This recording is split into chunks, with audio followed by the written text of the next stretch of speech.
Hello, everyone. I wanted to make a video sermon today. I'm going to be in Matthew 25, 14 through 29, I think it is, in the King James Version of the Bible. And it's a very familiar scripture about the talents.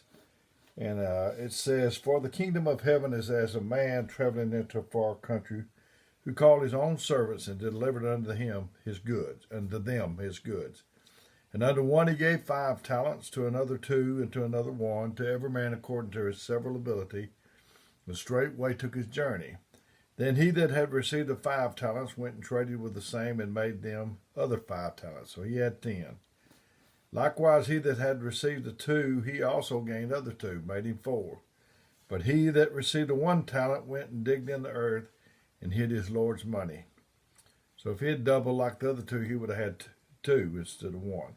After a long time, the Lord of those servants cometh and reckoneth with them. And so he had received the 5 talents came and brought other 5 talents, said, "Lord, thou didst deliver unto me 5 talents. Behold, I have gained beside them 5 talents more." His Lord said unto him, "Well done, thou good and faithful servant. Thou hast been faithful over a few things. I will make thee ruler over many things. Enter into the joy of the Lord, of thy Lord." He also that received the 2 talents came and said, "Lord, thou deliverest unto me 2 talents. Behold, I have gained 2 other talents besides them." His Lord said unto him, "Well done, good and faithful servant. Thou hast been faithful over a few things. I will make thee ruler over many things. Enter thou into the joy of the Lord." He that had received the 1 talent came and said, "Lord, I knew that thou art a hard man, reaping where thou hast not sown, and gathering where thou hast not strewed. And I was afraid, and I went and hid the talent in the earth. Lo, there thou hast what is thine." His Lord answered and said unto him, "Thou wicked and slothful servant, thou knewest that I reap where I sowed not, and gathered where I have not strewed. Thou oughtest therefore to put my money to the exchangers, then at my coming I shall receive mine own with usury. Take therefore the talent from him, and give it unto him which hath 10 talents. Use it or lose it. For unto every one that hath shall be given, and he shall have abundance. But from him that hath not shall be taken away even that which he hath." I think I'm going to read one more verse. "And cast the unprofitable servant into outer darkness. There shall be weeping and gnashing of teeth." The master said, "Well done." And I heard Brother Charles Underwood and other people say that to get him to say "well done," it has to be well done. I thought about when I was growing up. I told about Red Rover. When I was growing up, we'd get out 2 weeks for Christmas, and we played a lot of marbles. We played ball, baseball, basketball, football, but we played marbles. And I remember this one particular Christmas break. You had to have a lot of dirt to do marbles, and we had a lot of dirt. We didn't have nothing pretty where I lived, but in the garage it was a dirt floor, and it was kind of an outside garage, like in building, and we would make a circle. That's how you did to play marbles, and we played for 2 weeks. We played every day. I should have got really good at it. I got pretty good, I guess, but I couldn't hold the light to some of them guys. And there was a couple of 3 little old poor boys. I lived near where some poor people lived, a little place in Huntsville called Boogertown, and I guess some of them boys was from there. But anyway, they came real poor like boys, and I had marbles, and you drew the ring, and you put your marbles in the ring, and you took turns. If you shot your marble, however you shot it, if it stuck in the middle, you could shoot again if you busted one out of the ring. And as long as your marble was still in there and you're still busting them out, you could keep playing. And this boy came. I'm telling you, he was good. That little boy was good, and he was taking my marbles. You can play for funsies, we call it, but you can play for keeps. We was playing for keeps. He kept winning my marbles, and I thought, well, you know what it is. The marble you shot with, we call it a toy. And I thought, that's what it is. It's his toy. that toy is so good at sticking that that's what I need is his toy. So I swapped him. I think it was 20 or 25 marbles for his toy. I collected things like marbles and baseball cards and things like that at that time. Back when I was a kid. So I traded him 20 or 25 marbles for his toy. I got his toy. And he gets reaching probably one of the marbles I gave him, and he made that his toy. And he just kept on busting marbles out and kept on beating me. It wasn't his toy. That's the way it is with talents. If I had their talent, if I had their money, if I had their toy, marble, it's not really what you have, but it's what you do with what you have. You have to use the talents that you possess. The woods would be very silent if only the birds sang, if no birds sang except those that sang best. You can have your talent and somebody else have one that looks better, and you can swap or money or whatever you're talking about, and they can just keep on prospering, and you won't prosper hardly at all. The thing about it is, children of God, is a dog will never be anything but a dog. A tree will never be anything but a tree. But you can be anything that you want to, that you can get approved by God. I was thinking about, I played a little league ball, baseball, and a little football, not much. But, it's like a funnel. And it starts off all these little boys in little leagues. And then some of them makes it to Babe Ruth. And then some of them makes it to whatever the next step up. Some of them make it to the minor league. And on down here is just barely a few. There's been a few people from Huntsville that made the major leagues, but not many out of all the boys that played ball. Starts off with millions of boys across the country. And then from there, the major leagues, and then the All-Stars, and then the Hall of Fame. It's just like that funnel. And we start out, and people's going great, and then they don't have enough stick to it, and it only is a few that is there at the end of the thing. The man that who doesn't shoot for anything will hit it every time. If you shoot for the moon and you miss, you may hit the stars.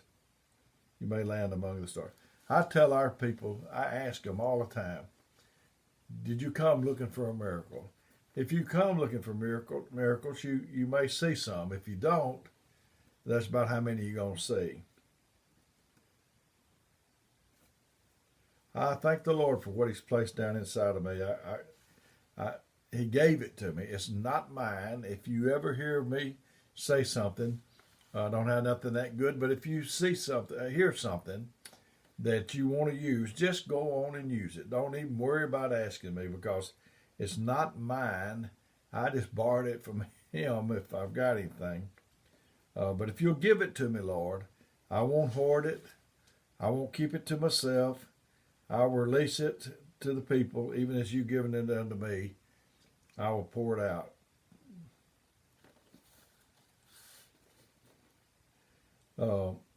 Gifted is what you were given. You didn't earn that. You was gifted with it. Like handsome people, beautiful people, pretty people, cute people, whatever you want to say. It's like some of them got their head up in the air, and it's like they expect you to bow to them. And that would be, it'd be something else different if they created their own prettiness, but they didn't do it. Nobody wants to be born ugly. Nobody gets to be born pretty because they wanted to. It's a gift. It's just like singing. It's a gift. And everybody listening to me is gifted in some way.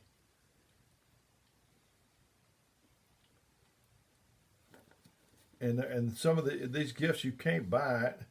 You either have it or you don't. I remember when I was a kid, we'd take a cat and throw it up in there. I'm sorry. Don't write me or call me. I was a kid, a little bitty kid, and we'd throw them off the porch, and those things amazed me. They just land on their face. You probably did too. Uh, and they land on, and that's the way some people are. No matter what happens to them, they just seem like they land on their feet. And I tip my hat to those people.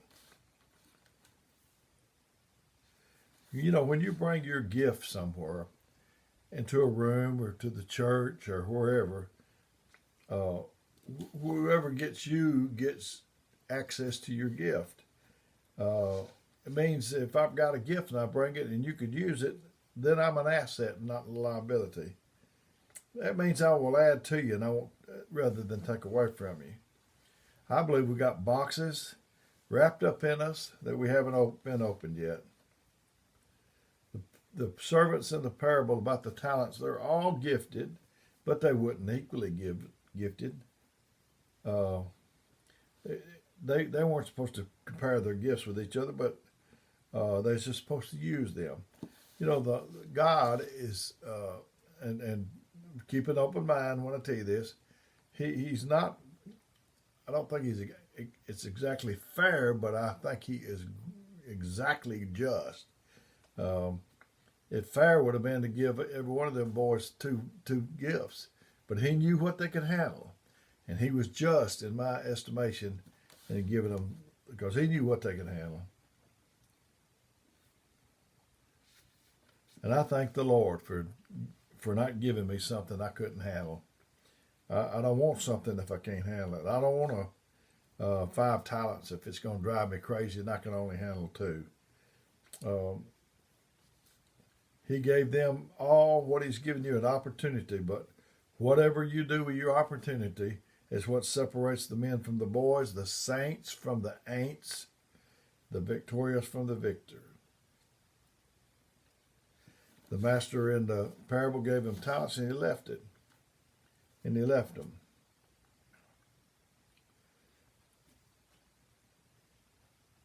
Did I read your mail today? I thought about this old minister I heard on the radio.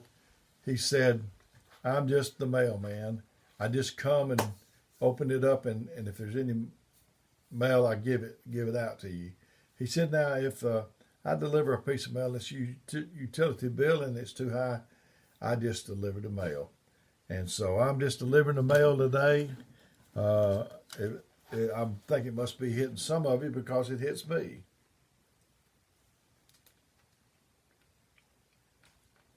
All a master wants to know today is, from all of us, is what did you do with what I gave you? What have you done with the life he gave you? What have I done with the life he gave me? The mind he gave me. The talent, the time, the strength, the creativity. I don't have to be excellent on your level. I just have to be excellent on my level.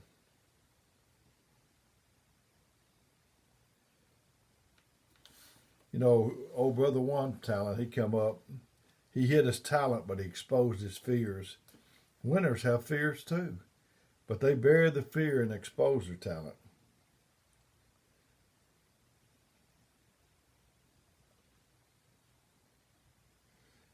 Brother Hubert Sampson, he talked about a little boy wanting to drive the car, and his daddy said, "No, you're too young. You don't. You know, he didn't have a permit." And he said, "Can I drive it around the block?" And he said, "No." But one day he comes out and he said, "You can move it. You can just move it back. Can I move it over here? Just move it back and forth." And then he goes on a little while longer and he says, "You can take it around the block. You can drive it to the store."